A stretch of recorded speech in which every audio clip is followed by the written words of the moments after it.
सभी आत्मज्ञानी पुरुष जो आप कितनों से मिली हैं? मैंने कईयों के बारे में सुना है, जैसे जैसे कृष्ण या मोहम्मद या राम या ईसा मसीह, बुद्ध, सभी आत्मज्ञानी महापुरुष जो इस धरती पर हुए हैं, उनके जन्म या मृत्यु का कुछ जिक्र है।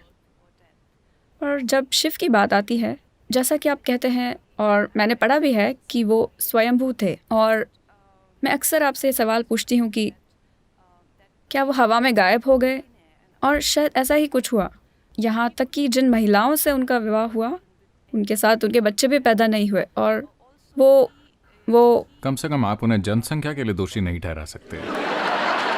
सदगुरु, मैं एक बहुत महत्वपूर्ण बात पर आने वाली हूँ। ऐसी एक थियरी है कि मुझे लगा कि जनसंख्या भी बहुत महत्वपूर्ण नहीं है। नहीं नहीं, ऐसी एक थियरी है कि शिव एलियन है। मेरे पसंदीदा निर्देशक क्रिस्टोफर नोलन ने यह फिल्म बनाई, इंटरस्टेलर, जो मेरी पसंदीदा फिल्मों में से एक है, जिसमें वो लगातार कुछ जीवों को वो कहकर संबोधित कर रहे हैं। वो संपर्क कर रहे हैं, वो हमसे बातें कर रहे हैं, वो ऐसा कर रहे हैं, पर उन्होंने यह कभी स्पष्ट नहीं किया कि वो कौन थे, जैसे कि वो एलियन थे या वो ईश्वर थे, वो कौन थे। और सदगुरु, जैसे मुझे लगता है कि मैंने इसे महसूस किया है।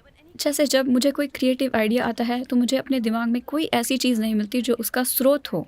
यह बिल्कुल ऐसा है मानो मेरे सिर में एक चिट्ठी आ गिरी हो। ऐसा लगता है कि यह किसी बाहरी दुनिया से ये है। कन्फेशन नहीं है। मैं जानती हूँ कि ये कन्फेशन है, पर लेकिन सदगुरु, क्या ऐसा है कि हम बाहरी दुनिया के जीवों द्वारा चलाए जा रहे हैं? क्या ऐसा है? तो वो लोग जिन्हें इंसानी बुद्धि पर भरोसा नहीं है, वो ऊपर देखते हैं कि बुद्धि कहीं और से आएगी। हमें यह समझना होगा कि देखिए, इस देश में कुछ ऐसी चीजें हैं जो बहुत महत्वपूर्ण हैं, जिन्हें दुर्भाग्य से वर्तमान पीढ़ी पूरी तरह से भूल गई है या बहुत कम लोगों को याद है। और बाकी की दुनिया में कुछ जगहों में उन्होंने पहचाना, बाकी जगहों में ये नहीं है। बात बस इतनी है कि यहाँ हमने ऐसी चीजों को इस तरह से समझा। उदाहरण के लिए योग में हम आपकी रीढ़ को ब्रह्मांड की धुरी कहते हैं। हम इसे मेरुदंड कहते हैं, यानी ये ब्रह्मांड की धुरी है। ब्रह्मांड क्या है, कृपया इसे समझिए। आज वैज्ञानिक ये स्वीकार कर रहे हैं कि ये एक अंतहीन ब्रह्मांड है। हम हमेशा से ये कह रहे हैं कि ये एक निरंतर बढ़ने वाला ब्रह्मांड है। तो हमने कहा कि आपकी रीढ़ ब्रह्मांड की धुरी है। ये बात बेतुकी लगती है। कोई वजन उठाए बिना भी कई लोगों की पीठ बुरी तरह दर्द कर रही है, यहां तक कि वो चल या दौड़ या कुछ भी नहीं कर पा रहे हैं। अगर ये ब्रह्मांड की धुरी बन जाए तो क्या होगा? हम ऐसा इसीलिए कह रहे हैं क्योंकि देखिए, आपको पता है कि एक ब्रह्मांड है, या आप सोचते हैं कि एक ब्रह्मांड है, सिर्फ अपने अनुभव के आधार पर, है कि नहीं? अगर आपने अनुभव नहीं किया होता, अगर आप इसे नहीं देख पाते, अगर आप इसे इस तरह नहीं देख पाते और अनुभव नहीं कर पाते, तो आपको पता नहीं होता कि एक ब्रह्मांड है। केवल आपके अनुभव की वजह से ब्रह्मांड मौजूद है, और वो केंद्र जहां आपका अनुभव संचारित हो रहा है वो आपकी रीढ़ है। अगर हम आपकी रीढ़ में कुछ तार काट दें, आपको शरीर का भी कोई अनुभव नहीं होगा, ब्रह्मांड की तो बात ही छोड़िए। तो चूंकि ब्रह्मांड को अनुभव करने की आपकी क्षमता आपकी रीढ़ में आधारित और केंद्रित है, इसीलिए हम आपकी रीढ़ को ब्रह्मांड की धुरी कह रहे हैं। मान लीजिए कि ये हॉल, देखिए, अभी हम इस हॉल की सीमाएं जानते हैं। अब हम ये विवाद कर सकते हैं कि ये इस हॉल का केंद्र है या वो इस हॉल का केंद्र है। मान लीजिए कि इस हॉल की कोई सीमाएं नहीं हैं, तो आप कैसे तय करेंगे कि हॉल का केंद्र कहाँ है? आप जहां हैं वही इस हॉल का केंद्र है ना? इस आधार पर एक मनुष्य के लिए हमने एक पूरी संभावना विकसित की कि कैसे न सिर्फ इन चीजों पर भरोसा करें, लेकिन इसे एक जीवंत अनुभव बना लें। यहां से ही इस शब्द योग की उत्पत्ति हुई कि समावेश तब नहीं होता कि मैं आपसे कहूं ओ मैं तुमसे प्यार करता हूं, तुम मुझसे प्यार करते हो, और ये सब। समावेश इसलिए होता है क्योंकि आपने अपने व्यक्तित्व की सीमाएं मिटा दी हैं। इसलिए नहीं कि मैं तुमसे प्यार करता हूं, तुम मुझसे प्यार करते हो, मैं आपको गले लगाऊंगा, आप मुझे गले लगाओ, कि हम समावेशी हैं। नहीं, ये सब कुछ समय के लिए चलेगा। कल अगर वो ऐसा कुछ करते हैं जो आपको पसंद नहीं है, ये खत्म हो जाएगा।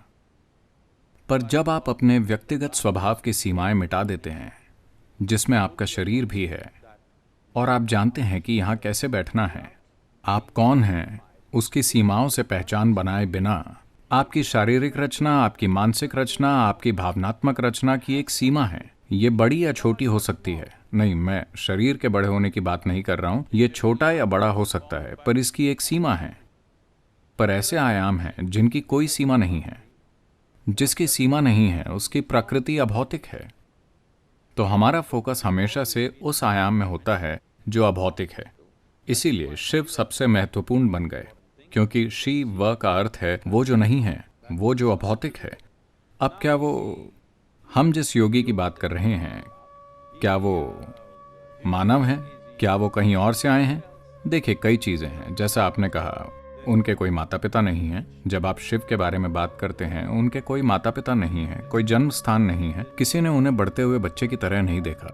हर समय जब भी हमने देखा, वो लगभग उसी आयु के थे। और हम नहीं जानते कि उनकी मृत्यु कहाँ हुई। इतने महत्वपूर्ण व्यक्ति उस समय में भी अगर उनकी कहीं मृत्यु हुई होती, उन्होंने एक मंदिर बनाया होता, वो उनके लिए किसी तरह का कोई स्मारक बनाते। ऐसा कुछ नहीं हुआ। तो कोई जन्म नहीं है, कोई मृत्यु नहीं है, कोई माता पिता नहीं है, कोई भाई बंधु नहीं है। ऐसा कुछ नहीं है जिससे सिद्ध किया जा सके कि वो यहाँ थे। क्या इसका मतलब ये है कि हम ये मान ले कि वो कहीं और से आए थे? जरूरी नहीं है।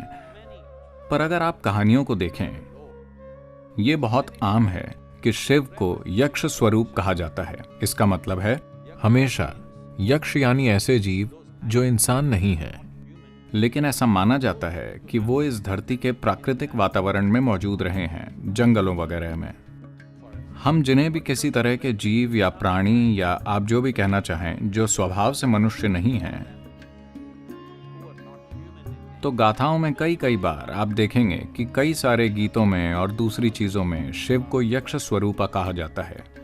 तो ऐसी कई चीजें हैं जो इशारा करती हैं, लेकिन ऐसा कोई खास सबूत नहीं है कि वो कहीं और से आए थे।